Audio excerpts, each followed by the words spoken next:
Assalomu alaykum, Migratsiya O'zbekiston ijtimoiy tarmoq obunachilari. Bugun sizlarga chet el mamlakatlaridan taklif etilayotgan ish o'rinlari haqida ma'lumot berib o'taman. Xo'p, bu ma'lumotlar orasida qaysi mamlakatlardan ish o'rinlari taklif etilgan, qanday ish o'rinlari bor, oylik maosh qancha, haftada necha soat ishlanadi, mana shu ishga bormoqchi bo'lgan nomzodlarga qo'yilgan talablar, yosh chegarasi, til borasidagi talablarni aytib o'taman. Xo'p, ketish xarajati qanaqa, oylik maoshlari qanday hujjatlar kerak bo'ladi, hammasini video davomida birin-ketinlikda aytib o'taman. Xo'p, birinchi o'rinda bizga taqdim etilgan vakansiyalar qaysi mamlakatdan? Xo'p, Germaniya, Fransiya, Italiya, Finlandiya, Sloveniya, Latviya, Bolgariya, Turkiya hamda Birlashgan Arab Amirliklarida turli xil kasb yo'nalishlariga hujjat topshirishingiz mumkin. Bu faqat 80% ayollar uchun vakansiyalar. Agarda siz erkak kishi bo'lib Yevropada ishlayotgan bo'lsangiz, mana shu vakansiya orqali ayolingizni Yevropaga chaqirib olishingiz mumkin bo'ladi. Unday bo'lsa, biz ma'lumot berishni boshladik. Xo'p, ko'p kasb egalari bular hamshiralik, bola tarbiyalovchisi, ya'ni tikuvchilik sohasi, shirinlik tayyorlash sexi va qolaversa mana bu yerda o'qishi mumkinki, tozalik ishlarida ishlovchi xodimlar, ofitsiantlik, hamshiralik sohasida akusherlik, feldsherlik, hamshiralik, xo'p, tozalash ishlari, mana shunaqa ishlarda ayollar hujjat topshirishlari mumkin. Hamma ish turida yosh talabi 20 yoshdan 45 yoshgacha. Siz Fransiyaga bormoqchimisiz? Ingliz tilida suhbatlashishingiz kerak. Germaniya bo'ladigan bo'lsa, nemis tili yoki rus tili. Sloveniya, Finlandiya bo'ladigan bo'lsa, rus tili ham o'tadi. Bolgariya, Latviyada ham rus tili o'tadi. Xo'p, Birlashgan Arab Amirliklari esa ingliz tili. Turkiyaga bormoqchi bo'lsangiz, turk tilini bilishingiz kerak. Agarda siz rus, turk tilini bilmaydigan bo'lsangiz, bizning Telegram kanalda bepul til kursi bor. Siz Rossiyada bo'lib, Germaniyaga bormoqchimisiz, nemis tilini o'rganishingiz kerak.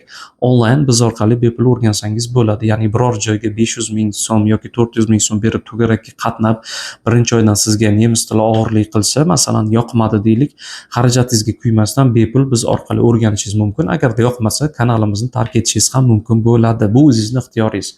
Xo'p, ana endi oylik maoshlarni aytib o'tadigan bo'lsam, bir boshdan boshlaymiz. Xo'p, Germaniyada mana hamshiralik sohasi 3600 brutto. Xo'p, ish tajribasi 1-2 yil ish tajribasi bo'lishi kerak. Nemis tilini B1 darajasida bilishingiz kerak. Turkiya 1470 dollar. Oilaviy juftliklar ishga taklif qilinadi. Yosh chegarasi 40-55 yoshgacha, 20 yoshdan. Xo'p, oyligini aytdim. Erkak va ayollar turk tilini bilish kerak. Xo'p, tikuvchilik sohasida bu yerda oyliklar nima desam, 850 yevro oylik maosh to'lanadi. Oziq-ovqatingiz uchun plus 100 yevro qo'shib beriladi. Xo'p, bir kunda 8 soat ishlanadi. Xodimlar qabul qilinadi 20 yoshdan 45 yoshgacha. Sloveniyada hamshiralik 3 yillik amaliyot tajriba etiladi. 25 yoshdan 45 yoshgacha 1200 yevro oylik maosh. Xo'p, Fransiyada bola tarbiyachisi 1500 yevro oylik olar ekan, 20 yoshdan 45 yoshgacha bo'lgan tarbiyalovchi kerak. Til talabi esa ingliz tilini bilish kerak bo'ladi. Xo'p, keyingi o'rinda Bolgariyada tozalash ishlari oylik 825 dollar, 55 yoshgacha bo'lgan ayollar qabul qilinadi. Turkiyada esa 650 700 dollar atrofida. Xo'p, hostes, ya'ni xona tozalovchi mana shunday ishlarga. Finlandiyada 18 yoshdan 50 yoshgacha bo'lgan ayollar ingliz tili yoki rus tilida suhbatlashish kerak bo'ladi. Oylik maoshi esa 2000 yevro. Germaniyada qishloq xo'jaligi 8 oy davomida ishlaysiz, oylik maoshingiz 1500-2300 yevroni taqdim etadi va tashkil etadi. Italiyada hamshiralik sohasi bunda 1800 yevro oylik maosh olishingiz mumkin ekan. Italyan tilini bilishingiz kerak. Bizda ham italyan tili kurslari bor, bemalol qatnashishingiz mumkin. Bolgariyada shirinlik ishlab chiqarish 1000 yevro, 1200 yevro netto tariqasida. Xo'p, hozir sizga Migratsiya O'zbekiston rasmiy Telegram kanaliga qanday obuna bo'lishni ko'rsataman. Telefon orqali yozib olingan video ma'lumot.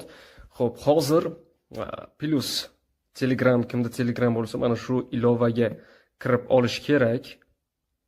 Mana shu ilovaga kirganingizdan so'ng bu yerda poisk tugmasini bosasiz, ya'ni o'zbekchada qidiruv, va mana shu yerda katta harflar bilan migratsiya deb yoziladi va bu yerda pastki chiziq O'zbekiston.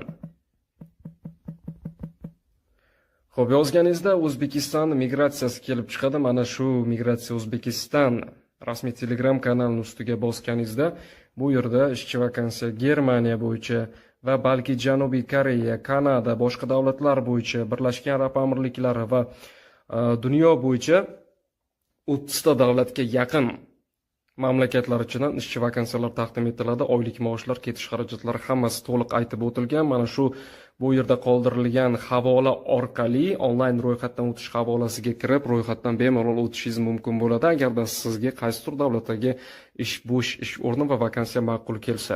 Hozir sizga esa netto va bruttoni tushuntirib beraman. Masalan, sizga 3200 yevro brutto tariqasida oylik to'lashdi. Mana shu 3200 yevrodan 600 yevrosini davlatga soliq tariqasida qaytarib berishingiz shart. Agarda bruttoda siz oylik maoshingizdan soliq to'laysiz. Netto degan oylik maosh bor. Netto degan oylik maoshda esa 2300 yevro netto tariqasida oldingiz, siz soliq to'lamaysiz. Nega? Chunki sizga oylik maosh berilayotgan vaqtda soliqlari olib qolingan bo'ladi. Soliqlari olib qolingan oylik maosh netto deb ataladi. Agarda siz Germaniyaga, Fransiya, Italiya, Finlandiya, Latviya mamlakatlariga qonuniy ravishda ishga bormoqchi bo'lsangiz, bizni Telegram kanalga obuna bo'lishingiz kerak yoki mana shu kommentariyada, mana shu video kommentariyasida plus yoki ismingiz, yoshingiz, qaysi mamlakatda istiqomat qilyapsiz va qaysi chet tilni bilasiz. Mana shuni yozib qoldiring, biz sizga aloqaga chiqamiz.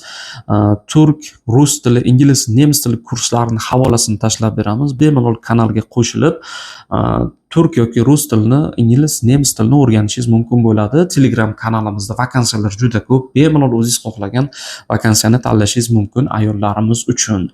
Xo'p, bugungi video ma'lumot mana shulardan iborat. Endi sizga ketish uchun hujjatlarni aytib o'tmoqchiman. Viza turlari 1 yillik, 2 yillik, 3 yillik bo'ladi. Ketish uchun kerak bo'ladigan hujjatlar qizil pasport, ikkinchi o'rinda 3/4 ko'rinishda surat oq fonda, 3-o'rinda oxirgi tugatgan ta'lim turingiz, maktab, kollej, maktabni tugatgan bo'lsangiz attestatsiyangiz kerak bo'ladi. Kollej yoki litseyni tugatgan bo'lsangiz diplom, universitet yoki magistraturani tugatgan bo'lsangiz ham diplomingiz kerak bo'ladi. Mana shu diplomni ingliz tiliga tarjima qilib, hujjatlaringiz orasida dokument tariqasida topshirasiz. Xo'p, keyingi o'rinda sudlanmaganlik haqida hujjat. Bu davlat xizmatlar markazidan borib olinadi. Agarda sizda til sertifikati bo'lsa, til sertifikati, keyin sog'lomligingizni tasdiqlovchi hujjat so'ralsa, mana shu hujjat ham kerak bo'ladi. Bu tibbiyot markaziga borasiz, tibbiy ko'rikdan o'tasiz. Xulosa sizni sog'lom deb topsa, hujjat beriladi. Mana shu hujjatni ham dokumentlar orasida qo'shib nima desam bo'ladi? Migratsiya agentligi yoki xususiy bandlik agentliklariga qabul bo'layotgan bo'lsa, sizdan hujjat so'ralsa, topshirishingiz mumkin bo'ladi. Bugungi video mana shulardan iborat edi. Fikringizni kommentariyada yozib qoldiring.